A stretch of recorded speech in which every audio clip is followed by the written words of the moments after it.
Bonjour à tous. Je vais vous présenter mon budget que je vais commencer pour le mois de novembre, sachant que j'ai un salaire qui tombe à peu près vers le 7 de chaque mois. La plupart du temps, je sais que la plupart des gens en fait ont un salaire qui peuvent tomber le premier, le 5, le 10, le 15, le 20 ou le 27 de chaque mois. Le mien tombe le 7, donc moi je commence mon budget aujourd'hui. Ces vidéos, en fait, sont surtout pour que je puisse me discipliner. Parce que la plupart du temps, quand je fais mon budget, il y a toujours des écarts du fait qu'il n'y ait pas de pression, en fait. Là, ça va me permettre de tenir mes engagements et de me permettre aussi d'être un peu plus disciplinée dans les budgets que je vais tenir.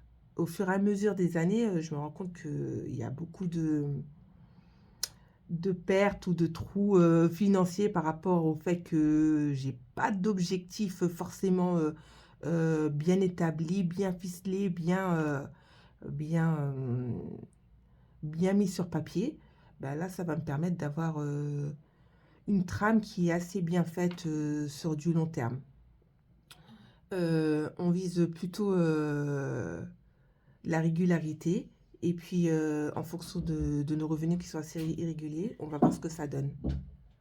Mon budget, en fait, reflète assez bien nos choix de vie. Il y a beaucoup de choses qu'on pense savoir et qu'au fur et à mesure changent dans le temps ou par rapport aux aléas de la vie. Moi, personnellement, je suis en couple. J'ai 4 enfants qui sont pratiquement tous adolescents. Il y a l'inflation aussi qui est rentrée en jeu.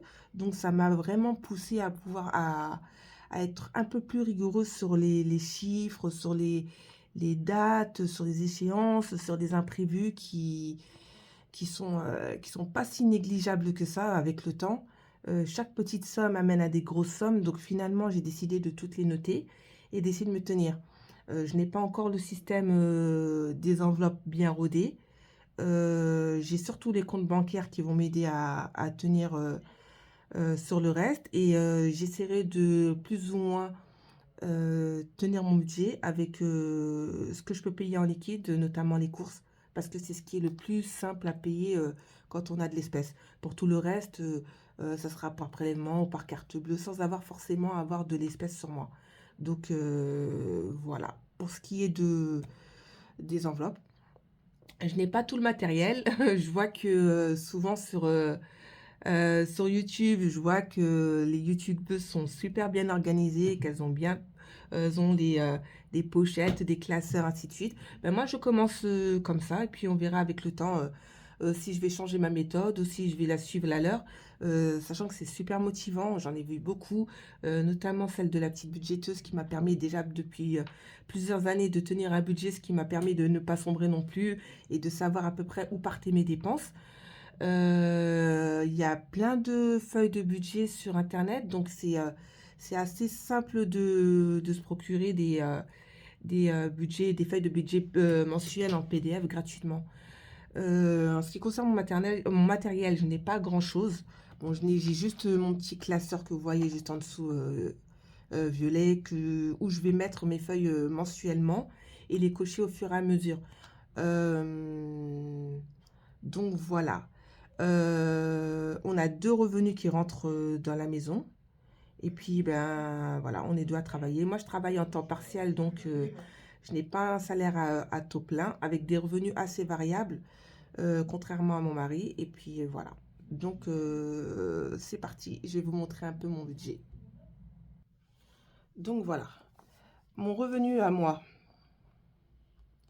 en moyenne, il est de 555 euros. Je travaille à temps partiel et je suis payée tous les 7 du mois. Là, je l'ai reçu en avance. J'ai reçu en avance, mais souvent, ça tombe aux alentours du 7 du mois. Pour monsieur, ce revenu est de 1 867 euros. Bon, c'est la moyenne qu'on a fait au fur et à mesure des années, puisque on s'est rendu compte quand on est souvent autour de ces zones-là.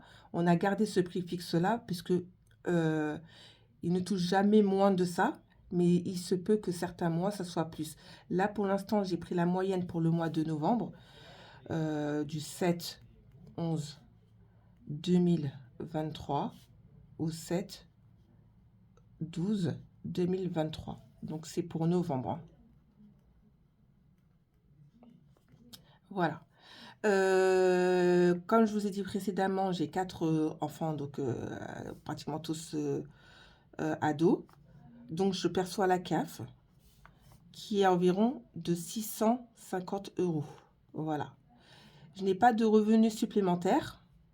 Donc, ça, c'est les revenus qu'on a, sachant qu'ils sont variables. Et j'ai un remboursement de prêt qui est de 450 €.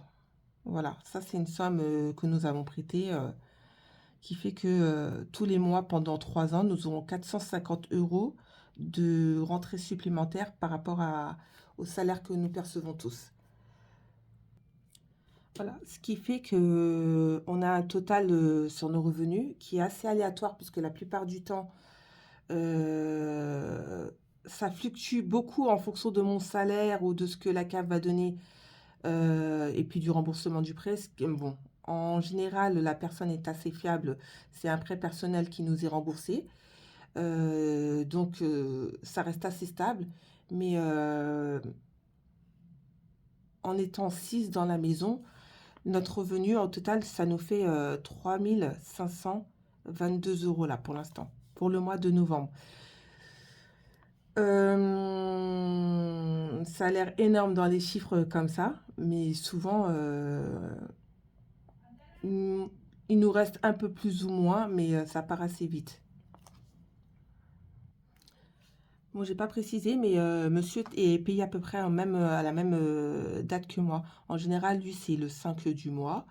Mais bon, on fait en sorte que le 7, quand c'est dans les comptes, on fait le total et puis on met le budget en place.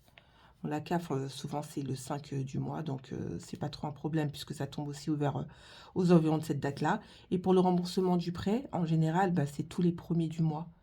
Mais comme c'est un prêt, je le compte pas comme... je pourrais le compter même en revenant en première source de revenus, mais bon, comme c'est temporaire par rapport au salaire, qui pourrait être aussi temporaire, bien sûr, je le mets plus ou moins là. Bon, c'est un petit brouillon, hein, mais au fur et à mesure du temps, on sera un peu plus organisé.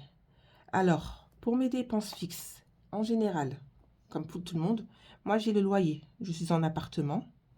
J'ai le loyer qui est prévu tous les 8 du mois.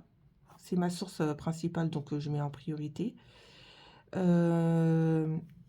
est de 725 €. Voilà, 725 €. Ensuite, je note les courses, qui est une grosse source de sortie aussi, mais qui coûte assez cher vu la composition familiale, sachant qu'il y en a qui dépensent beaucoup plus, d'autres un peu moins, et ça dépend des mois. Mais souvent, je tourne aux alentours de 780 €. J'essaie de faire baisser cette case-là, sachant que 780 € pour moi, c'est énorme. Mais comme me le disent beaucoup de personnes, on est quand même 6, donc c'est pas négligeable. Et on est des gros mangeurs. Et on a aussi des spécialités qui font que ça coûte un peu plus cher. Sachant que l'inflation est passée par là, mon budget a considérablement augmenté à d'à peu près 200 €. Et je vous parle de ça en 2022.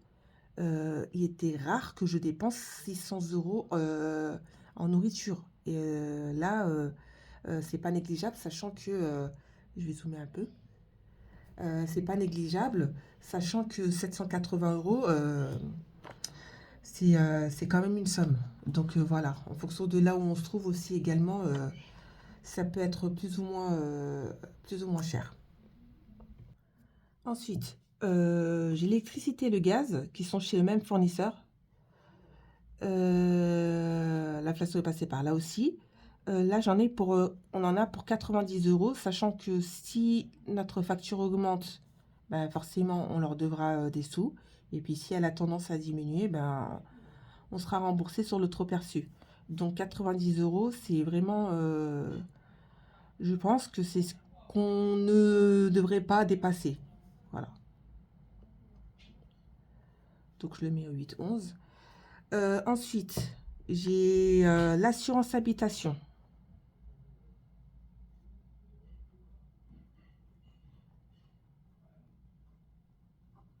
qui est de 29 euros. Non, si je me trompe, non, elle est de 23 euros. Je l'ai changée cette année. Elle est de 23 euros. Sachant que j'ai essayé de chercher au moins élevé. Je n'ai pas beaucoup d'effets personnels, de choses qui méritent des garanties, sachant que souvent dans les assurances habitation, le plus gros qui doit être couvert, c'est les dégâts des eaux et les pertes de matériel. Il y a un truc qu'on ne peut pas prévoir, c'est souvent le dégât des eaux. Donc pour l'assurance habitation, c'est ce qui est prévalé, plus les assurances extrascolaires qui sont comprises dedans, ainsi de suite. Donc voilà. Ça, en fait, mon assurance habitation, elle est prélevée tous les 6 du mois. Mais bon, comme c'est compris dans mon budget, et puis en fonction des prélèvements, j'ai pas de souci par rapport à ça. Ensuite, j'ai mon assurance auto. Sachant que dans mon assurance auto, on a changé de véhicule il y a quelques années. On est passé à l'électrique pour pouvoir faire des économies. Mais finalement, sur la durée, on se rend compte que on fait pas tant d'économies que ça en électrique. C'est super, c'est écologique, c'est tout ce que vous voulez, mais on a un peu déchanté par rapport à la voiture électrique, sachant que l'autonomie, en fait, c'est surtout par rapport à l'autonomie et non par rapport au côté pratique, de notre véhicule a beaucoup baissé. Donc voilà, on a déchanté par rapport à ça. Bon, l'assurance auto, on l'a pris par rapport au tarif, euh, comment vous dire, par rapport aux kilomètres qu'on parcourait. Donc c'est assez fluctuant, sachant qu'en général, on ne dépasse pas plus de 50 euros par mois. Donc je mets 50 euros. Ça peut être beaucoup moins. On a eu des mois qui allait jusqu'à 28 euros en fonction des kilomètres qu'on avait parcourus, mais maximum c'est 50 euros. Et là, on les a largement dépassés, donc je pense qu'on va vraiment être dans les 47 et quelques, 50 euros par mois. Ensuite, on a la recharge de la voiture. Nous sommes chez Easyvia. Easyvia recharge voiture. Ben ça, c'est tous les débuts du mois. Ben, on va dire le 5, puisque c'est par prélèvement par carte bancaire. Qui est à peu près de 90 euros. 90 euros, comme je vous disais, l'inflation est passée par là. Voilà, c'est 90 euros en recharge électrique. Et puis avant, on payait beaucoup moins de cher que ça parce que, comme je dis, on a un peu déchanté par rapport à la voiture électrique, puisqu'avant, il y avait beaucoup de bornes qui étaient gratuites. Donc, on posait sa voiture, on rechargeait, on récupérait la voiture et on n'avait rien à payer. Donc c'était super. Bon, maintenant, c'est toujours moins cher qu'une hybride, hein. Pour être passé par le diesel, les hybrides et l'électrique, ça reste quand même beaucoup moins cher en fonction de l'utilisation qu'on a du véhicule.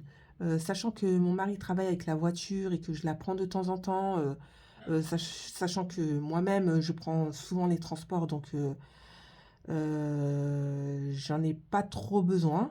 Et j'ai aussi une voiture de fonction, donc je n'ai pas beaucoup je n'ai pas beaucoup l'utilité de la voiture par rapport à mon mari.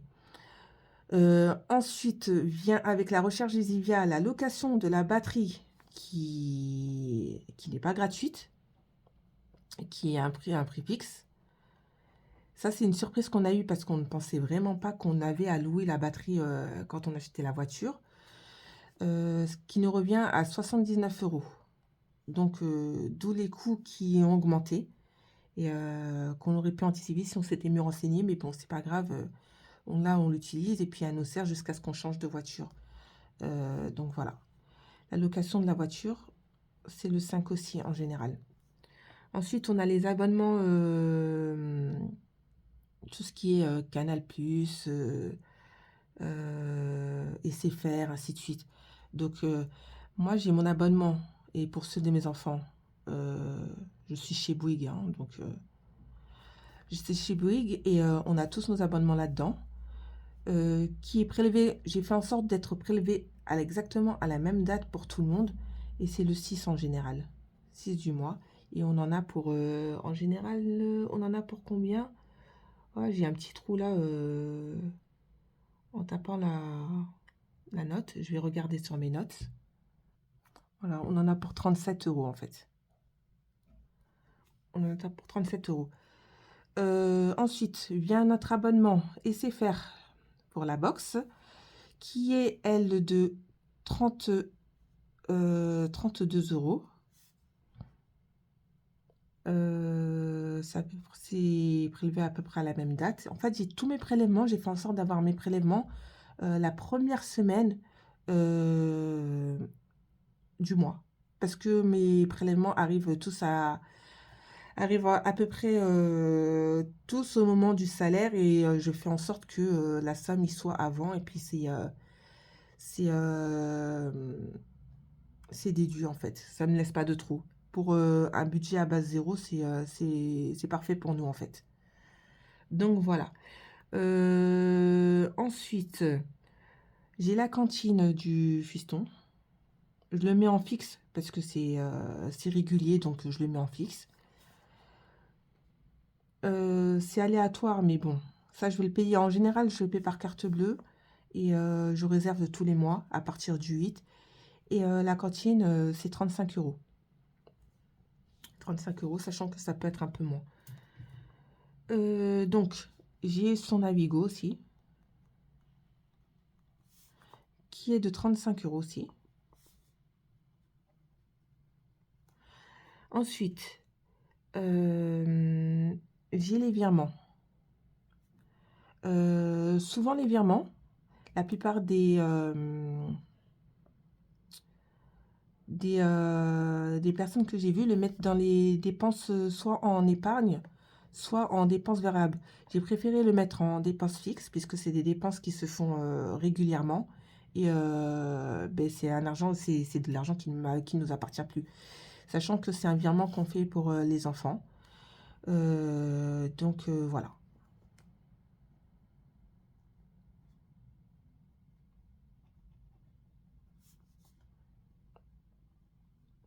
Il est de 80 €. Voilà. Ah, j'ai oublié de marquer, bah, j'ai le feu de tête, hein, donc forcément j'ai des petits trous qui arrivent, mais en général, à force de le faire, on se souvient assez bien de ce qui sort justement. J'ai l'abonnement du parking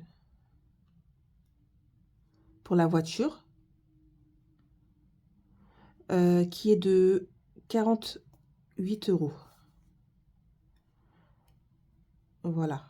Donc voilà, en ce qui concerne les dépenses fixes, en général, j'ai tout ça. Et ça varie assez peu avec le temps. Bah, ça sera toujours plus ou moins, mais ça, ce sont nos dépenses fixes en général. C'est vraiment les sorties qui sont les plus, qui reviennent le plus souvent en général. Voilà, ce qui nous fait un total de 2104 €. Voilà, sachant qu'on a un revenu de 3522 €, les dépenses fixes sont de 2104 €. Voilà. On va passer à la caisse, à la case, à la caisse, à la case épargne. Je vais zoomer un peu puisque on voit pas très correctement. Voilà. Je pense que là, on va voir un petit peu mieux. Alors, en épargne, en général, on fait un virement de notre compte courant à notre compte épargne. Virement au moment de la paye en général, virement de 200 €. Voilà. Là, ben, je pense que cette année, on va essayer d'optimiser l'épargne et de mettre un peu plus, puisque sachant que en général, on essaie de pas trop se priver, de pouvoir être régulier par rapport à ça, puisque c'est vrai que pendant plusieurs années avant, on essayait de mettre, puis on repiochait, on remettait, on repiochait. Mais ce chiffre-là, en fait, on s'est rendu compte qu'on ne descendait pas en dessous et qu'il était vraiment possible de mettre sans qu'on puisse reprendre par la suite par rapport au budget, par rapport à l'épargne. Donc, on est en train de voir si on va pouvoir, si on va rester sur ce chiffre-là ou si on va l'augmenter. Sachant que pour nous, c'est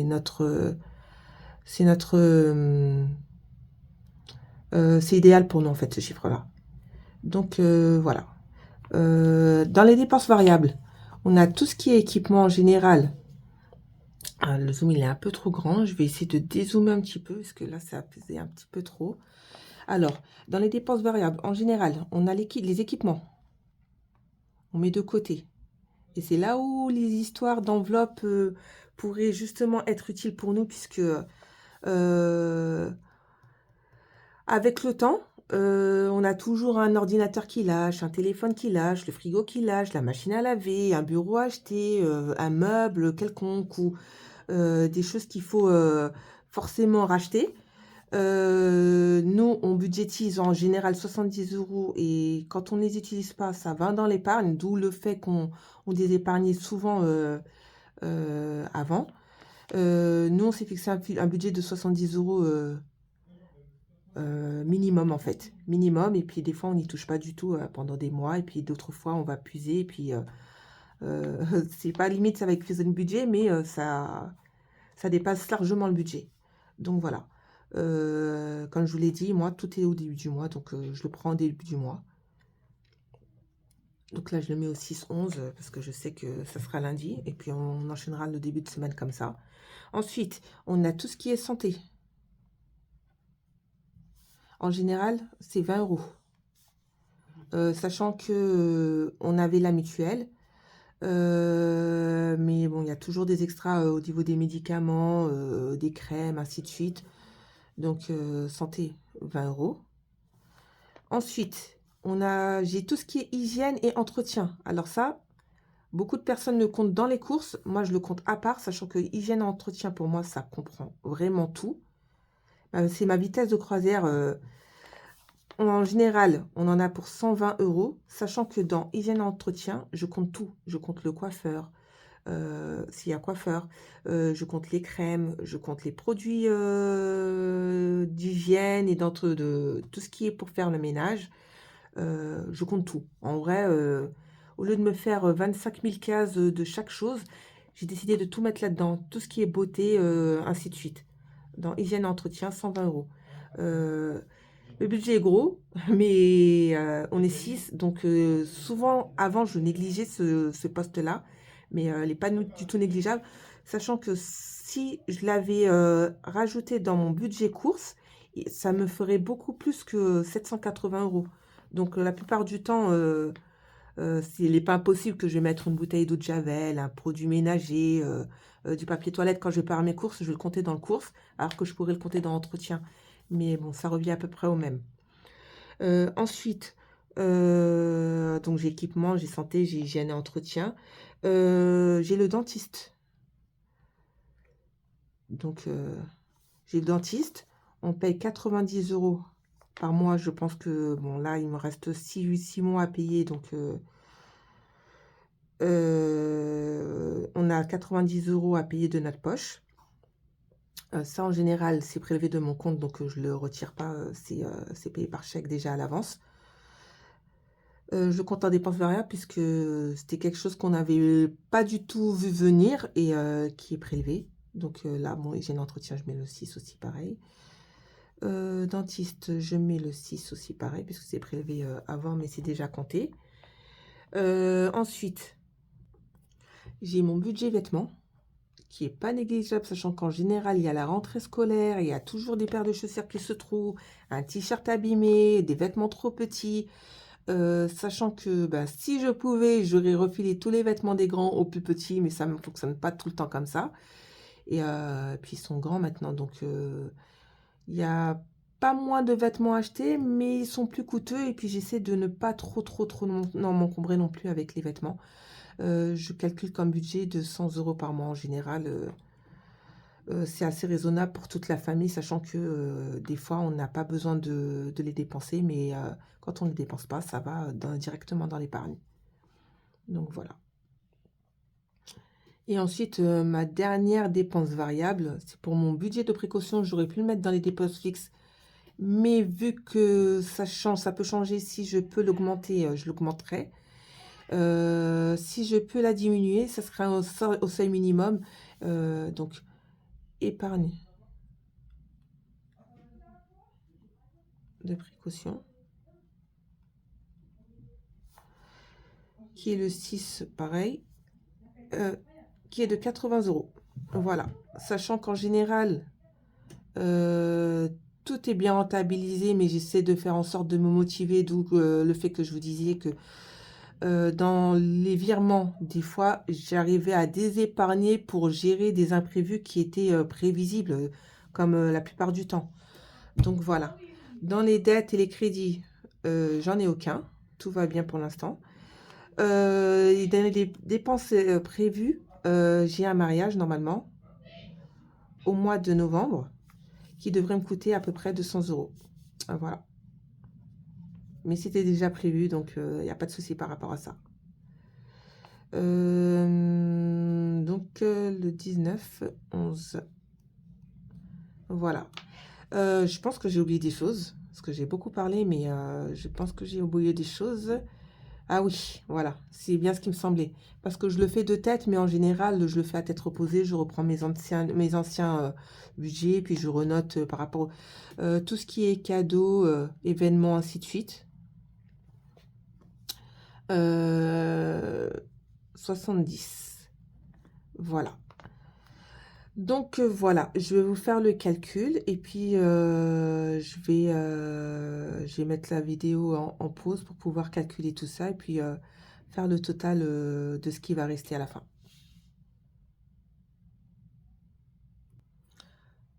Donc voilà, là j'ai fait les calculs.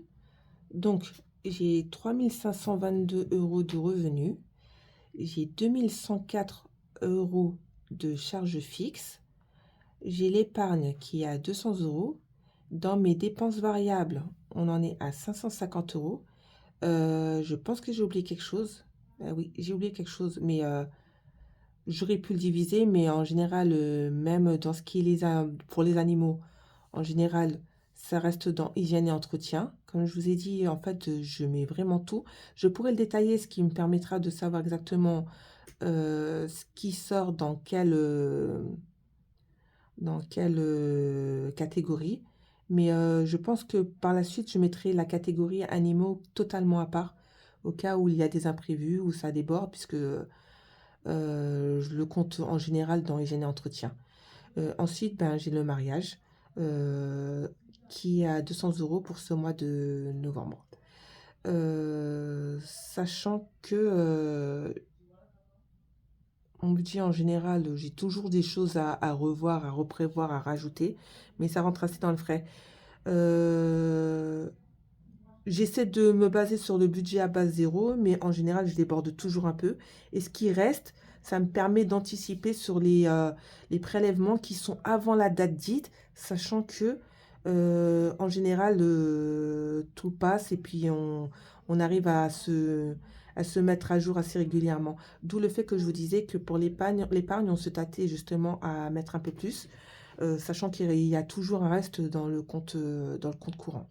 Mais bon, voilà, je pense qu'on va peaufiner ça au fur et à mesure du temps. Et puis, on va apprendre et puis on va essayer de s'améliorer quand même. Voilà, donc pour les revenus, 3522 moins 2104, ce qui fait 1418, moins les 200 euros d'épargne, ce qui fait 1218, moins les 550 euros, moins les 200, ce qui restera dans le compte à la fin du mois, de 468 €, si je n'ai rien oublié ou s'il n'y a pas de prélèvement qui arrive entre-temps, ce qui est possible, ce qui est possible. Voilà, il me restera 468 € qui prennent en charge les prélèvements qui sont faits, entre-temps. Voilà, donc il me reste 468 €. Normalement, au 7/12/2023. Voilà, donc comme je vous ai dit, je n'ai pas encore la méthode des enveloppes, mais je compte m'y mettre, mais seulement pour ce qui est facilement payable en espèces. Je suis pas trop à l'aise d'avoir beaucoup d'espèces sur moi, sachant que pour les courses, c'est vrai que ça facilite, les achats, ça permet d'avoir plus de visu sur ce qu'on dépense et bah, ça motive, hein, quand il y a plus rien, il y a plus rien. On va pas dégainer la carte bleue en se disant que bon, c'est pas grave, 20 € par-ci, 50 € par-là, 30 € par-ci, ce que je faisais souvent avant. Donc là, j'ai décidé de, de payer, à partir de maintenant, par rapport au mois de novembre, toutes mes courses en liquide. Donc je vais m'habituer, je vais avoir de la petite monnaie, mais c'est pas bien grave, ça va me permettre de tenir mon budget et de pas trop le dépasser, sachant que des fois je le dépasse, plus ou moins, mais j'ai beaucoup de mal à atteindre un peu moins la barre des 780 € par mois. Donc voilà. Bon, j'espère que cette vidéo va surtout me discipliner, va me permettre de tenir mes objectifs. Et si ça peut aider une ou deux personnes, ben, ça sera déjà super génial, même ne serait-ce qu'une seule personne. Et si vous avez des commentaires, des astuces, des idées pour peaufiner tout ça, ça serait avec plaisir. Donc voilà. Ben, je vous souhaite une bonne journée, une bonne soirée en fonction de où vous vous trouvez dans la planète. Et à bientôt. Merci, au revoir.